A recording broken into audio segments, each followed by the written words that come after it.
Hello, this is an example class for linear algebra for the topic orthogonal projection. The goal of this class is basically to show you how to find formula for orthogonal projection in very explicit examples. Okay, here I consider three-dimensional space R3, and inside of this space I consider a plane which is given by equation x plus y plus z equals 0. Yeah, let's give it a name. Let's call it pi. Yeah, this is this plane. And let's define the orthogonal projection from R3 to R3. Yeah, to this plane, to plane pi. Let's give it a name. In the lecture notes, it's denoted by PV or something like this. Let me just use a simple notation F. Let F be orthogonal projection.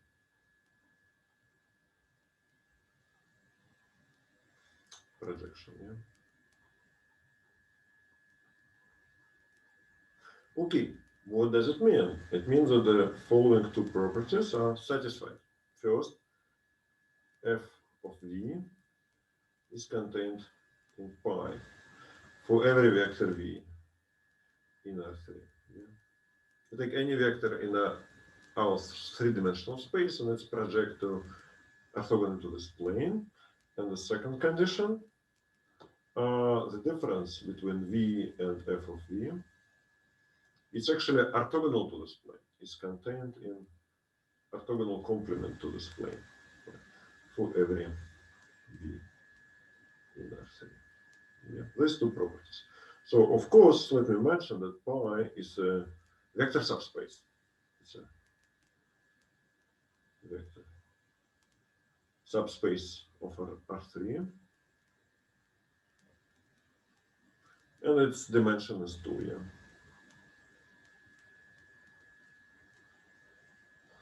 By the rank nullity theorem. So basically, this is defining equation of our plane pi. Okay, so now we want to find explicitly formula for f. So if I have vector x, y, z, where f maps x, y, z. Let me give you 5 different ways to find this formula. We start with the first way, first method. It's basically described in the lecture notes. We just follow lecture notes.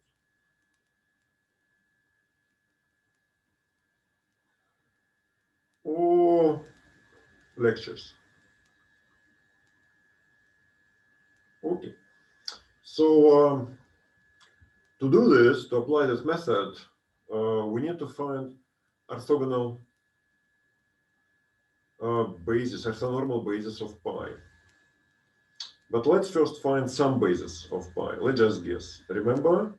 So pi is given by this equation. Yeah. So let's just randomly get some basis. Let's just guess. We can take a vector 1, minus 1, 0. Let's call it v1.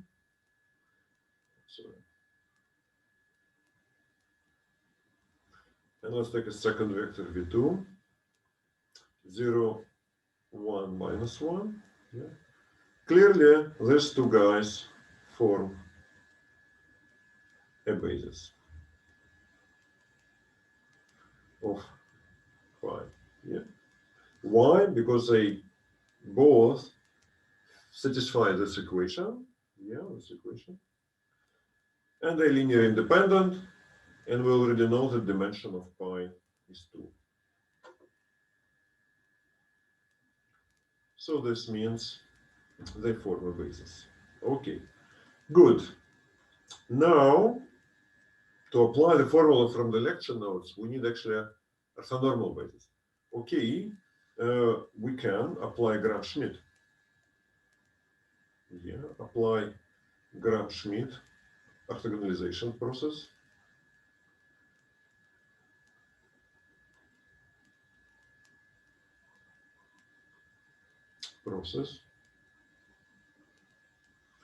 To get orthonormal basis.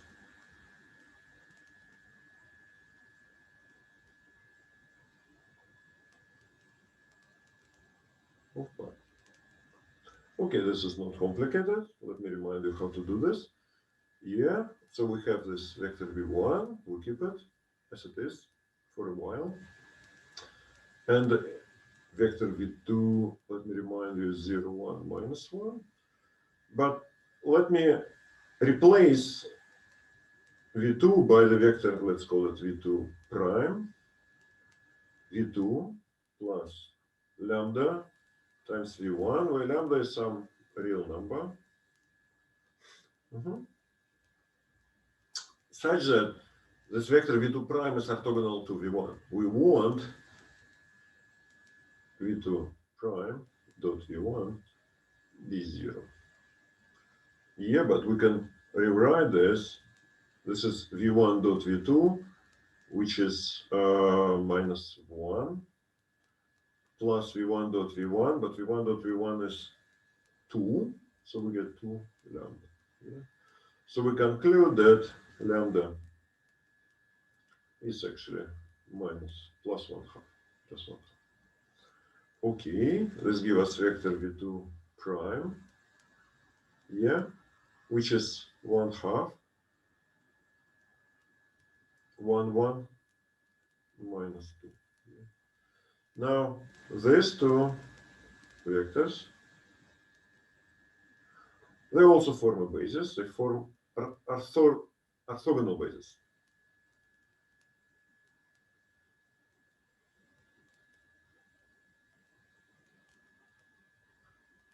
Of pi, our plane pi.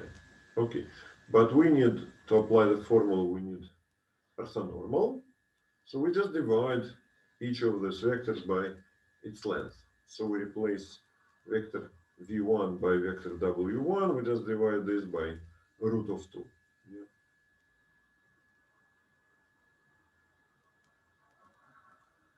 Yeah.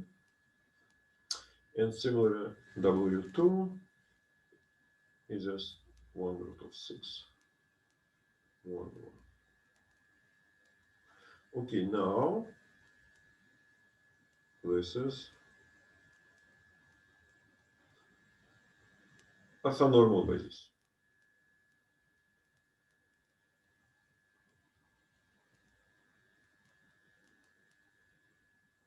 Of pi. Okay, and now once we have orthonormal basis of pi, we can use the formula described in the lecture notes. Okay, formula is like this, that we have vector f. Oh, we have our orthogonal projection f. Yeah. Then f of, and you take here some vector v. Yeah.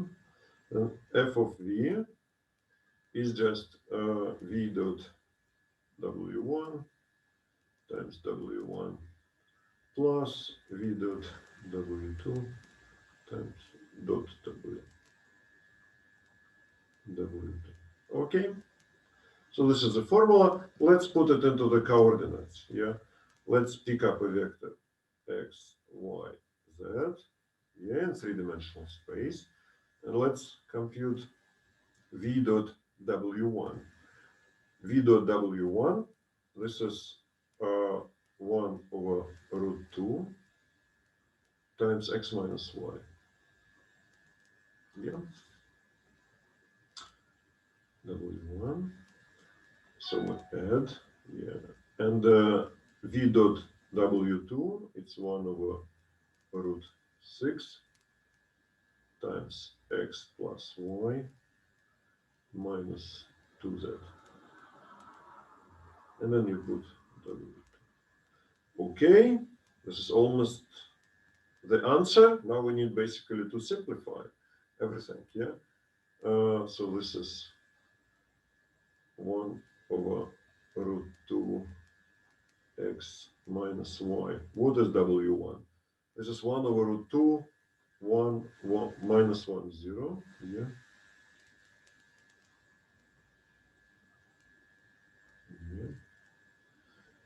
Okay, and so we have this guy.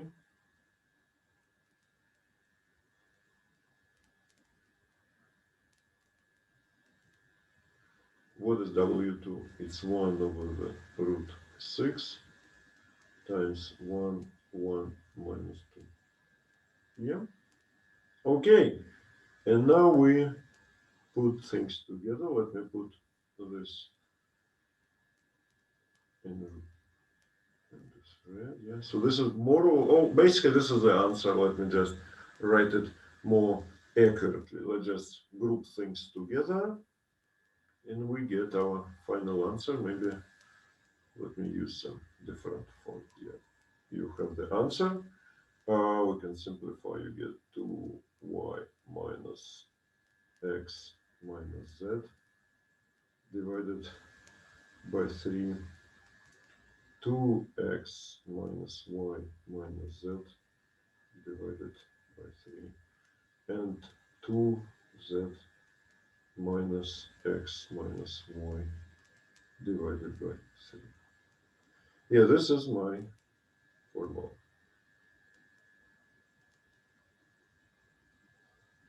So vector x, y, z is mapped. This is a formula for orthogonal projection. So basically, I just used the formula from the lecture notes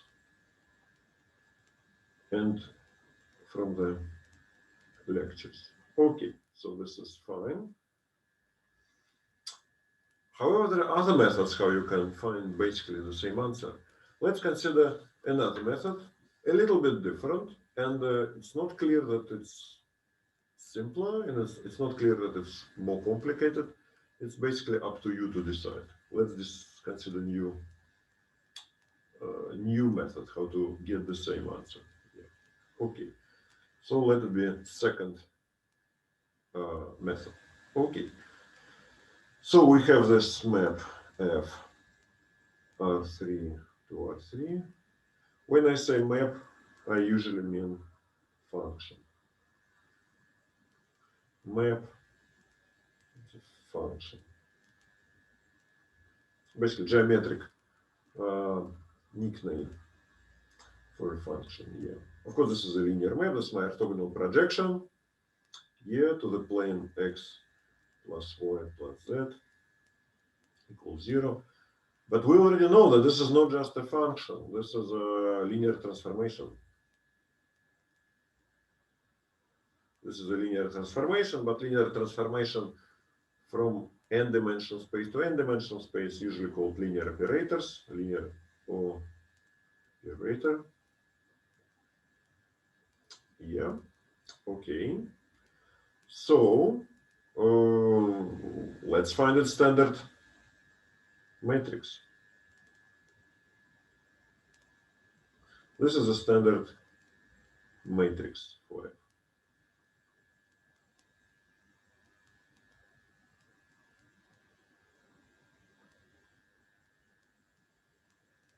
Okay, how to find it?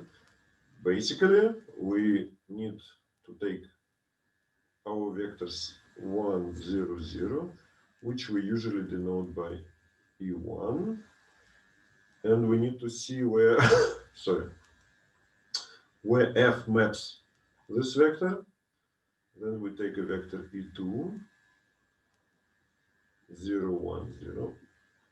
And we need to find out where f maps this vector. And we take a vector E3, 0, 0, 1. And you need to find out where f maps this vector. Yeah. Okay, so if we know where f map these three vectors, we can take them. Yeah, we can take vectors f of E1 and then f of E2. These are vectors in R3. And we can put them as columns of a 3 by 3 matrix. Yeah, this is just columns.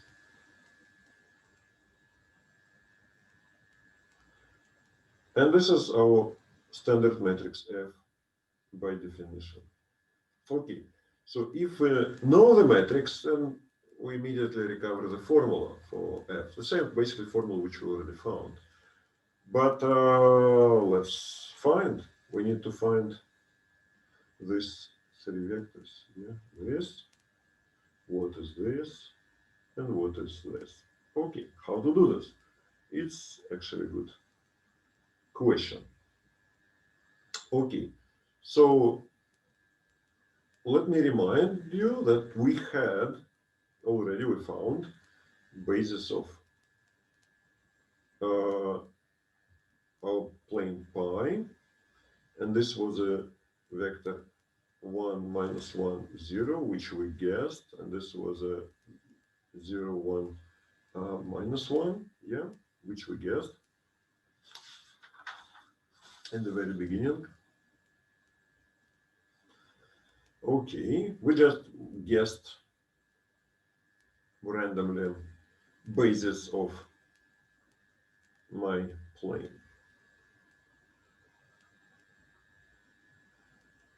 Okay, now we can actually expand this basis to the basis of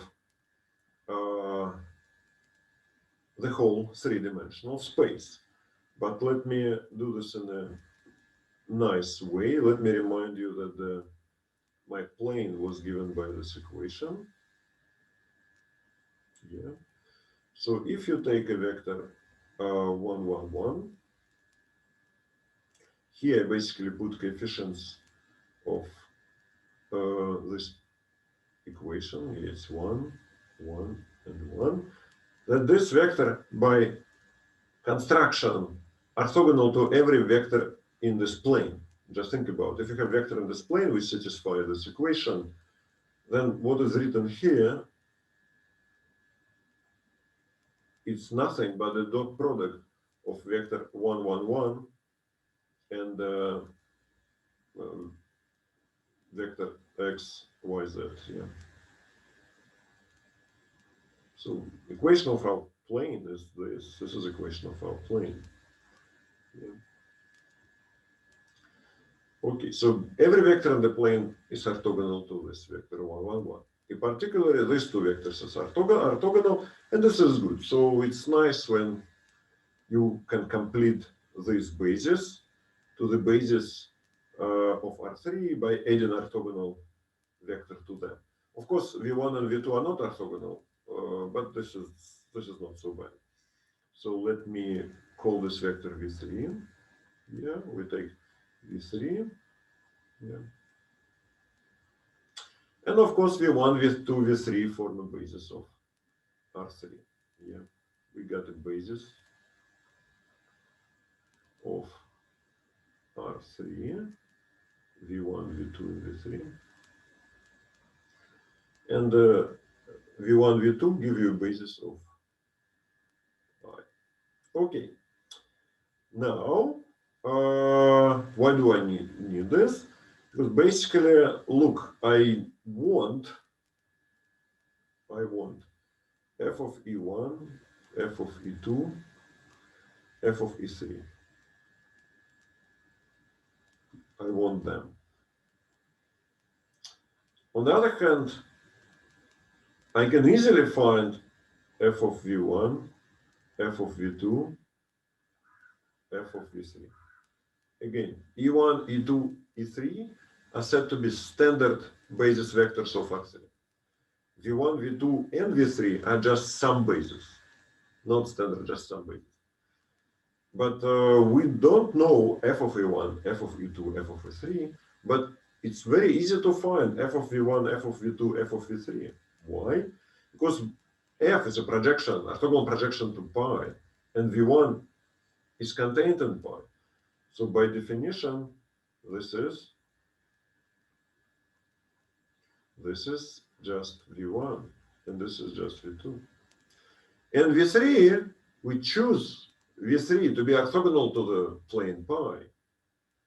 So when you take a vector which is orthogonal to plane pi and you project it to the plane pi, you get 0 by definition. all of this by definition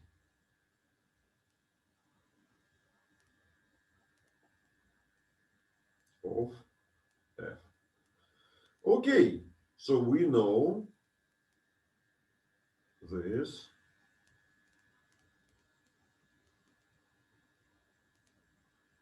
but we want this.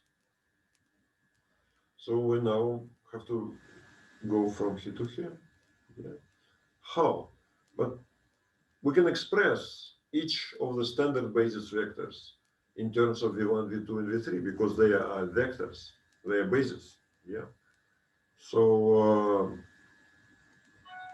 we can express every vector in three-dimensional space as a linear combination of f v1, v2, and v3. So let's do this for e1, e2, and e3, and then we just apply f and use this formula. Okay, let me do this. Yeah, so we want e1 to start with as a linear combination of a v1 plus b v2 plus c v3. For some numbers a, b, and c, some real numbers. If we find such numbers, then we just apply f to this sum. F is a linear transformation, so f of sum is a sum of f applied to this vector. So this is basically going to be a times f of v1 plus b. Okay, let me write it down. A times f of v1 plus b times f of v2 plus c times f of v3. Yeah, but we know what is f of v1. F of v1, this is just v1. F of v2 is just v2. And f of v3 is 0. So we have this nice expression. If we know a and b, okay, let's find a and b. Let's translate this into coordinates. You have 1, 0, 0 equal a times what? 1 minus 1, 0 plus b times 0, 1 minus 1. So this gives us system of equations. Yeah, 1 equal a plus 0, okay, plus nothing. 0 equal minus a plus b, and 0 equals minus b. Correct? Sorry. There's a mistake, of course. Plus c times 1, 1, 1. Yeah. My bad. Okay. So we change it a bit. Plus c, plus c, plus c. Okay. But this is not very hard to solve. Yeah. This is not very hard to solve. So you just play around. Yeah. You can simplify it. You solve. This is relatively easy system of linear equation. You solve it and you get a is 2 over 3, b is 1 over 3, and c is 1 over 3. Okay, fine, but now we need to find this vector, yeah? This is our f of e1. This is f of e1.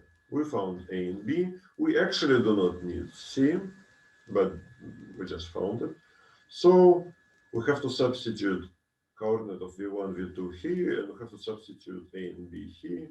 And what we get, let me change the color a bit, we get that f of e1 is 2/3 minus 1/3 minus 1/3. Okay, so we found f of e1. Okay, let me briefly mention how to find f of e2 and f of e3. This is actually absolutely the same. Let me use black color. Yeah, so again, if we want to find f of E2, we do the same trick. We basically want to express it as A V1 plus B V2 plus C V3. Then it is mapped to by F to A V1 plus B V2. Yeah. So here, this ABC, of course, is different from ABC, which we found earlier. I just want to simplify my notations. So translating this into coordinates, you get three equations. 0 equal A plus C. 1 equals minus A plus B plus C. And 0 is minus B plus C. Correct? Correct. So we solve it, and you get, okay, you get the answer for this vector. You get that this is minus 1 over 3, 2 over 3, minus 1 over 3. Yeah. So you basically, this implies that C is 1/3, A is minus 1/3, and B is 1/3. Yeah. Minus 1/3. Yeah. 1/3. Okay, you get the solution and this gives you this. Okay, this is my f of E2. Absolutely in the same way. Let me split the page. Yeah, absolutely in the same way you can find f of E3. Yeah, and you check that this is nothing but okay, let's find it. A V1 plus B V2 plus C V3. You get system of equations similar to this one. You get 0 is A plus C, 0 is minus A plus B plus C, and 1 is minus B plus C. You solve it, and you get A is minus C, C is 1/3, B is minus 2 over 3rd, so A is minus 1/3. Yeah, and you get that f of E2. Yeah, what is f of E2? F of E2, f maps this vector to AV1 plus BV2. And you substitute current of V1 and V2, and you get that this vector is minus 1/3, minus 1/3, 2/3. So this is 2. Yeah. Okay, good. So we found standard matrix of F. Standard matrix of F is 2/3 minus 1/3 minus 1/3.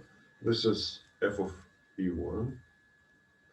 And then you have here minus 1/3, 2/3, minus 1/3. This is F of E2. And then you have minus 1/3, minus 1/3, 2/3. This is f of E2. Yeah. And to get a formula to get a formula for the orthogonal projection, let me remind you that if you have standard, if you know standard matrix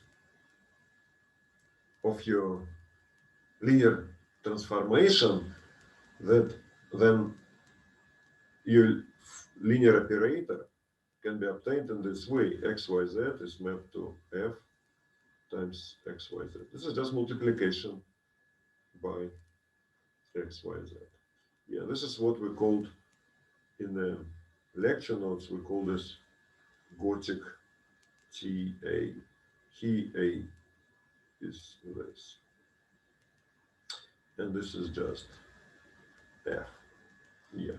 Okay. This is linear operator given by multiplication by the matrix A. Yeah, A is just the standard matrix of F. Okay, good.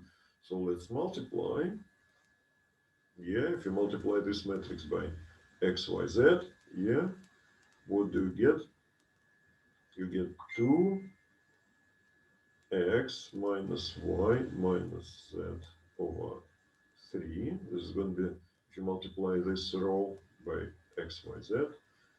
The second one, yeah, it's going to be 2y minus x minus z over 3. And the third row is 2z minus x minus y over 3. This is, of course, the same formula as we found before. Okay, good.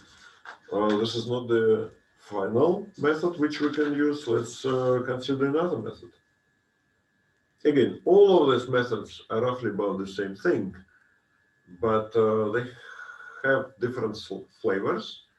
And I also want to show you that if you just forget some formula, don't give up. There are plenty of tools, just play around, and there's very likely you got another way of solving this problem. Okay, third method. Okay, as before, we have plain pi given by equation x plus y plus z equal to 0 in R3. And we have two vectors, v1 and v2, basis of this plane. Yeah. Okay, and we actually completed to the basis of R3, but we're not going to need this now. But anyway, let's put them. A small remark, from time to time I use square brackets, sometimes I use usual brackets to denote vectors and matrices. This is the same thing. It does in different books, there are different conventions. So I from time to time use different notations. It's roughly, this is the same. This is just I keep forgetting a little bit. Okay, now we have vector v, x, y, z. We want to find a formula for f of v. As before, we already found this formula twice. Let's find it third time. So, okay, we know by definition, let me erase this question mark, but we know this by definition that this is a linear combination of v1 and v2. Because v1 and v2, we already mentioned, they form a basis, these two guys. They form a basis of our plane. So, f of v must be equal to av1 plus bv2. So basically, implicitly, when I wrote this equality, I use the first property of orthogonal projection. Remember, first property of orthogonal projection, that vector f of v is contained in v. So I just use this. Fine. We need to use the second property. Second property was that v, okay, let me use v minus f of v is actually contained in the orthogonal complement to pi. What does it mean?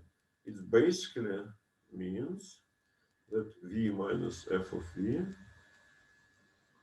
is orthogonal to v1 and v minus f of v is orthogonal to v2. Again, I just use the second property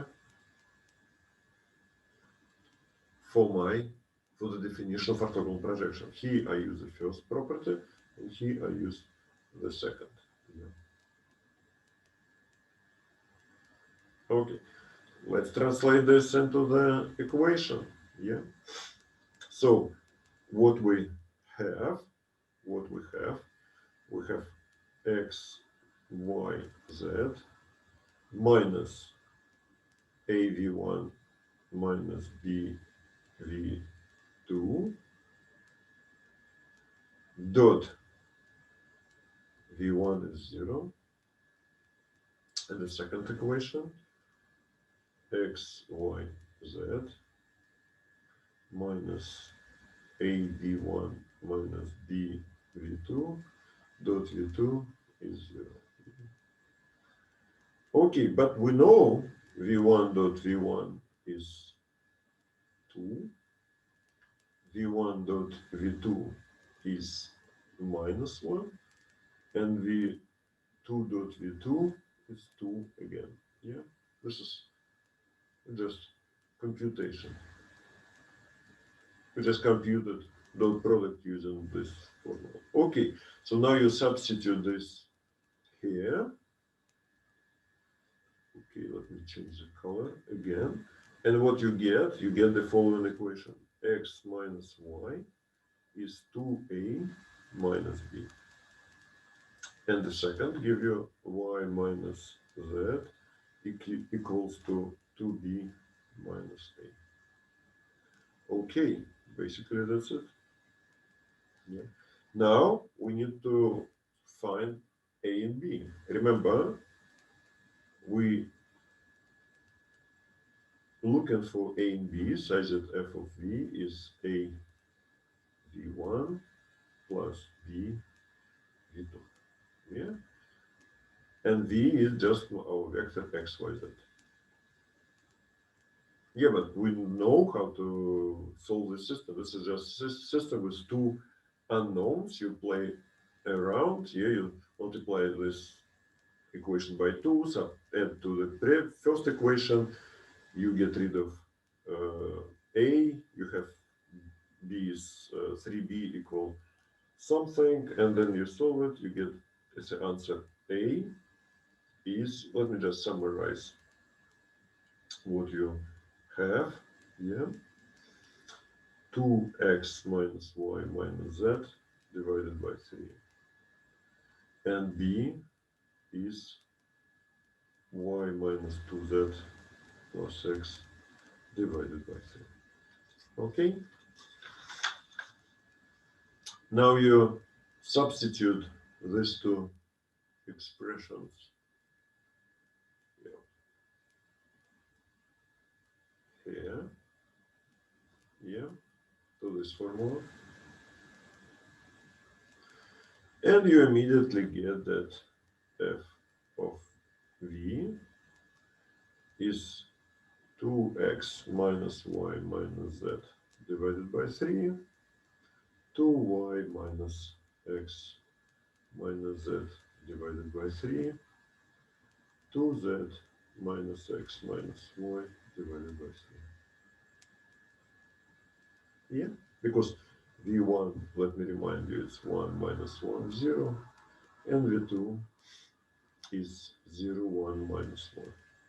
Okay, this is exactly the same formula as we have already obtained twice. Yeah, this is our answer.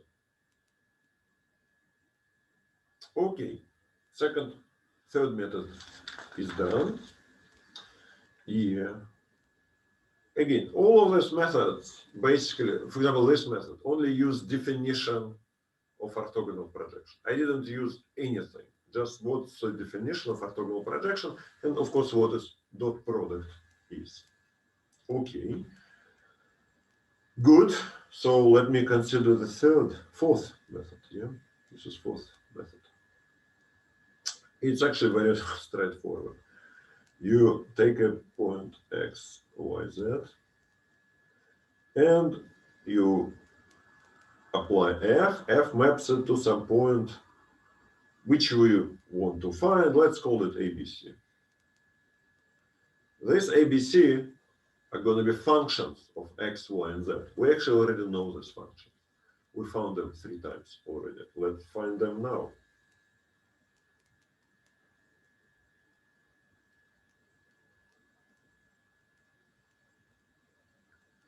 Sorry. Okay, but here I use a shortcut. Yeah? I use a shortcut. So, small shortcut. We will see in a second. So this, what I'm going to do now, it's not applicable in full generality. It's applicable to hyperplanes, when you project to hyperplanes. But if you project to uh, linear subspaces of small dimension and a big dimensional space, this trick not going to work, but anyway, it's going to work now. So let me first use second property of my orthogonal projection. I know that difference between this vector and this, yeah, if I have a minus x, b minus y, c minus z, this is orthogonal to v, to pi. This is orthogonal to my plane pi. Yeah. This is second property of orthogonal projection. To be precise, it was if this is v, this is f of v, then I know that v minus f of v is, yeah. But of course, this is the same thing, yeah. This is actually f of v minus v, but this doesn't matter. Okay, okay, good. We have this condition. This is basically condition 2 in my definition of orthogonal projection. But now I can use the fact that orthogonal complement to pi is one-dimensional. It's one-dimensional vector space. And we know its basis. We found this vector V3 earlier. I already mentioned that this vector is orthogonal to the plane. So all vectors that are orthogonal to the plane are just scalar multiple of this vector. So what I just conclude, so this vector and this vector must be proportional. So this guy must be this guy times some lambda. So I conclude a minus x, b minus y, c minus z is lambda times 1, 1, 1. Yeah. So if I know lambda, I can find my a, b, and c. How to find lambda? Okay, but I have to use the fact that my vector ABC is contained in the plane. I didn't use it. It's the first property of orthogonal projection. I didn't use it yet. This point is in pi. Yeah, I didn't use it. So what does it mean this point is in pi? It means ABC satisfies equation of pi. So let me write it here. A plus b plus c must be equal to 0. Again, here I use first property of orthogonal projection. Okay. Yeah, but ABC, but your vector ABC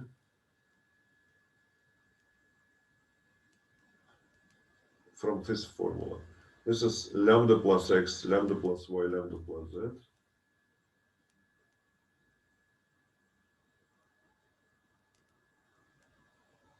Yeah. So it means if you add them, you must get 0. So you translate this into, let me use different color just for fun. You get 3 lambda plus x plus y plus z equals 0. Okay. So we found lambda. Yeah, we found lambda. We got lambda. Lambda is x plus y plus z divided by 3. Yeah, and you substitute this lambda back here. You put here lambda x plus y plus z divided by 3. And you get the same formula as we already found 3 times. Now we found it 4th time. Okay, good. You get the formula. Okay. I think this is pretty short, probably the shortest method. Okay, but maybe not the best. Okay, let's consider the 5th way, 5th method. Okay, which uses the results of the previous lecture. Again, let us find f, standard matrix of f. Again, here f is just a standard matrix.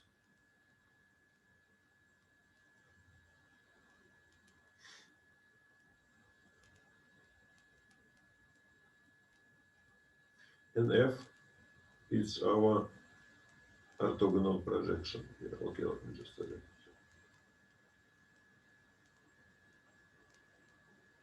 Yeah, of f. Okay, f is our orthogonal projection. Okay, so let me remind you that basically what is the standard matrix of f.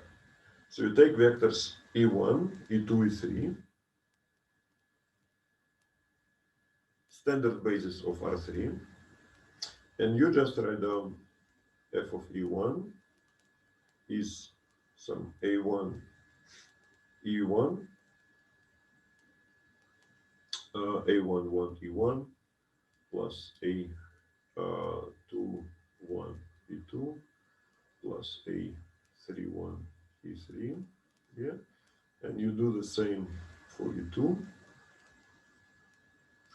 Okay, a1 2 e1 plus a2 2 e2 plus a3 2 e3, and f of e3 is a1 3 e1 plus a2 3 e2 plus a3 3 e3.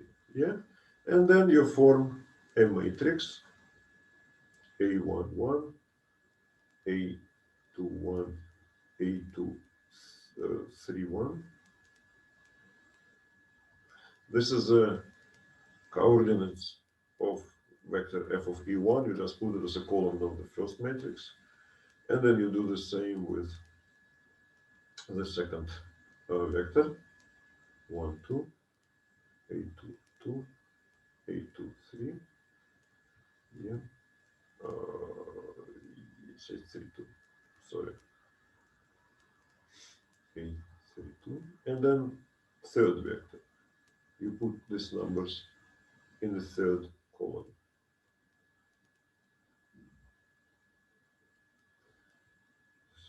Matrix, yeah. Let me put it into here. This is your standard matrix of f. Okay.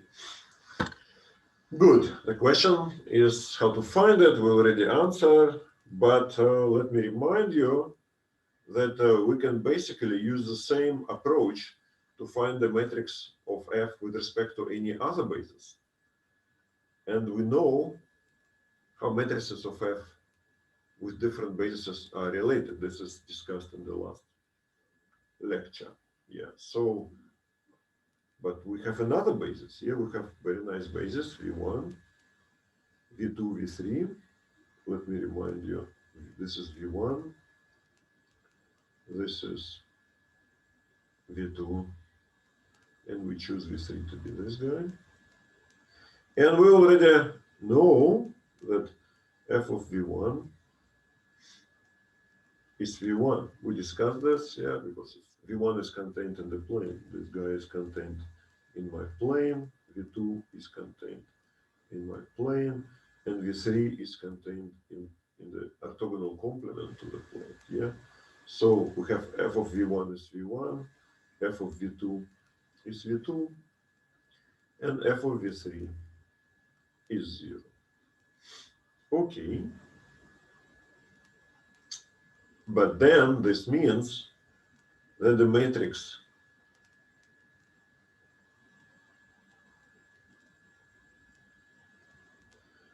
of f with respect to this basis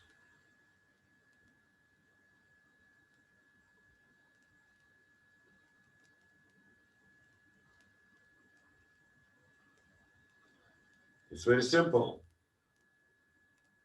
1, 1, 0, 0, 0, 0, 0, 0. Yes, it's very simple. Yeah. Let's give it a name. In the lecture, we call this to be B, and we call A to be the standard matrix. Yeah. So how A and B are related?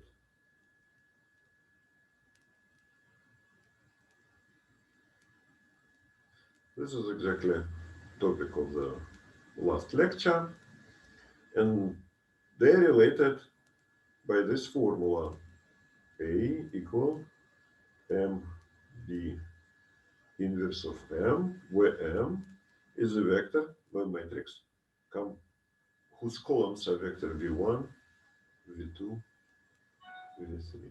So M is a relatively simple looking matrix. 1, minus 1, 0, 0, 1, minus 1, 1, 1, 1. Okay? Okay. So we can compute A if you find the inverse of M. We can do this a bit later. So we have 1, 0, 1, minus 1, 1, 1, 0, minus 1, 1 times 1, 1, 0, 0, 0, 0, 0, 0, 0 times inverse of M, which we have to find. Okay, how to find this? This is not exactly related to the topic of this example class, because basically we learned in the another lecture how to find inverses of matrices. There's several ways, but let me try to remind it. So maybe this is a good addition. So we have a matrix 1, minus 1, 0, 0, 1, minus 1, 1, 1, 1. We want to find inverse of n. And then this complete the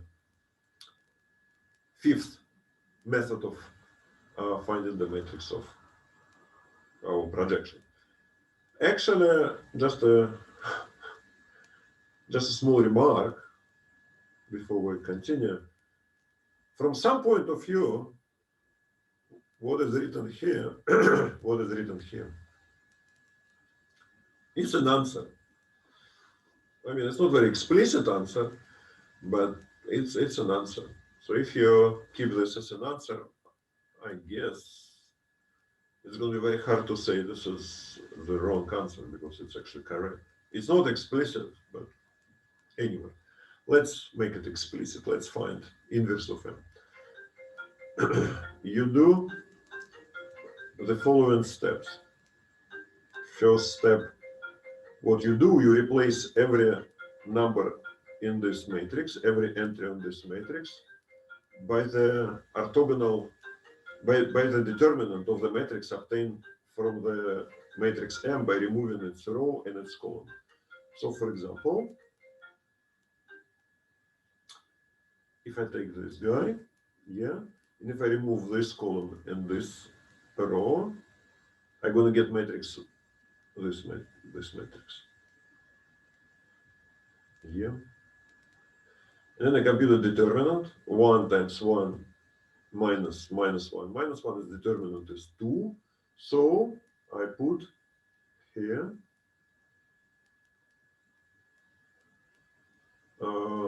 2. Yeah, so instead of 1, I put the determinant of a matrix obtained by matrix M by removing the first column and the first row. I'm describing 4 steps how to find the inverse of a 3 by 3 matrix, yeah, which can be applied to find the inverse of n times n matrix as well. Yeah, so let's do this. So I put here, yeah. So now, if I want to, what should I put here? I take the 0.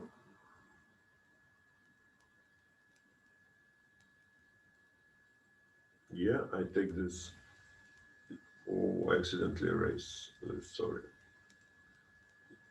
Okay, I wanted to be black. Now I take this 0 and I replace it by what? So what happens if I just erase this row, this column, and this row?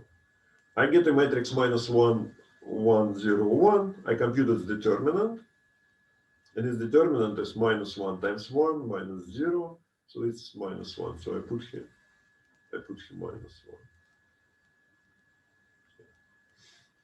1. Okay, and then I proceed in this way.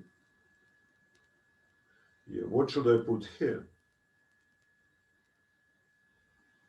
What should I put here? I take this guy.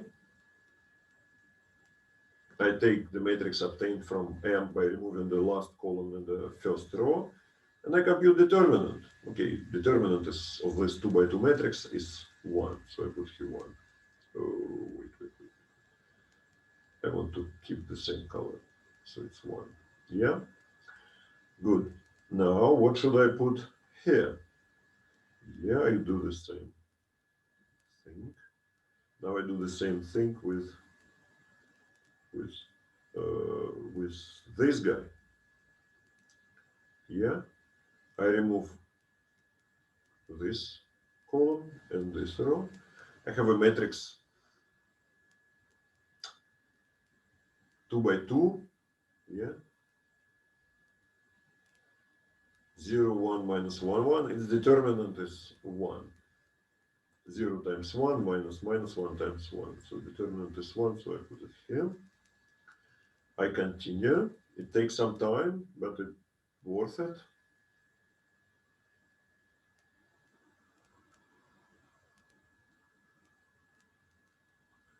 Okay. Oh, I accidentally erased things, but it's okay. Yeah. So now, what should I put here? I should put here, if I remove the central column and central row, and then I have a 2 by 2 matrix whose determinant is 1 times 1 minus 0, so it's 1. I put here 1. What should I put here? I remove this row and this column, and then I put determinant of the remaining 2 by 2 matrix, which is minus 1. Yeah. Okay. So now, what should I put here? I should put here the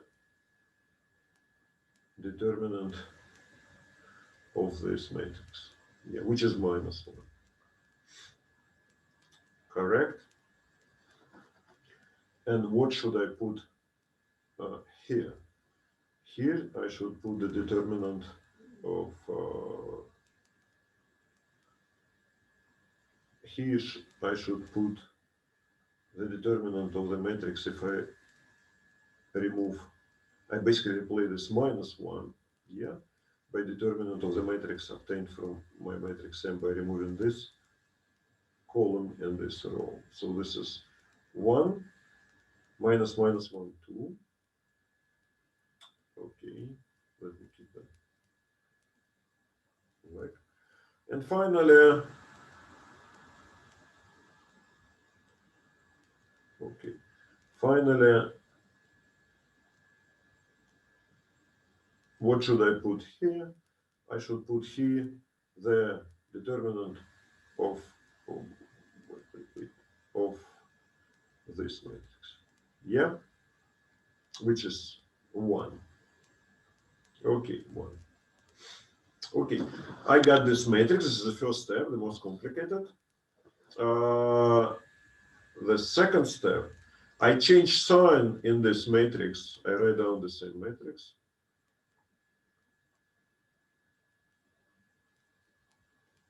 And I change signs of every number here using this pattern. I put here plus, I put here, basically multiply this by, use this pattern, plus, minus, plus, minus, plus, minus, plus, minus, plus. So I multiply this by plus 1, which is basically the same as 1, yeah.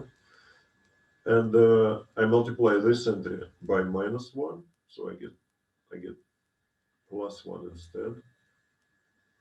Here I multiply by plus 1, here I multiply by minus 1, here by plus 1, here by minus 1, here by plus 1, here by minus 1, and here by plus 1. I get this matrix. Yeah? And the third step, I transpose the matrix obtained on the previous step. So I flip, I put rows as a column as a row. I took this column, I put it as a first row. Second column, put it as a second row. Third column, put it as a third row. This is what we called in the lecture adjugate of M, adjugate matrix of M. Yeah. Now, okay, maybe I'll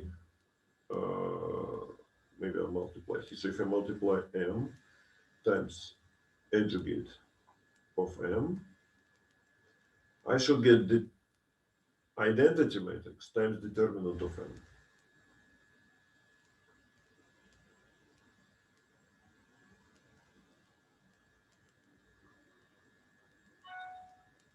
Yep.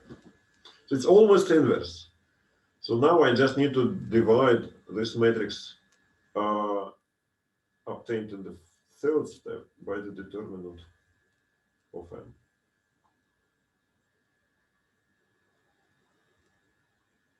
So this is going to be my inverse. Yeah. How to find determinant? Well, okay, if I didn't do any mistake, I can just basically use this formula. I can take my matrix M. Let me rewrite it because it's already unrecognizable. Let me just write it again. My matrix M was 0, 1, 1, minus 1, 0, 0, 1, minus 1, 1, 1, 1. So if I multiply the first row of matrix M, multiply by the first column of adjugate of M, I should get the determinant. I multiply, I get 3. Yeah. So let me just check that I didn't do any mistake. Let me find this product. If I multiply this row by this column, I get 3. If I multiply this row by this column, I get 0. If I multiply this row by this column, I get 0. Correct. No mistake. Okay, so presumably I didn't do any mistakes, so I get this. Yeah. Okay, so this is the inverse. So basically this matrix divided by 3. So, okay, determinant is 3. Okay, good. It's a bit messy, so it'll take some time, but this is very straightforward way. This basically complete this example class.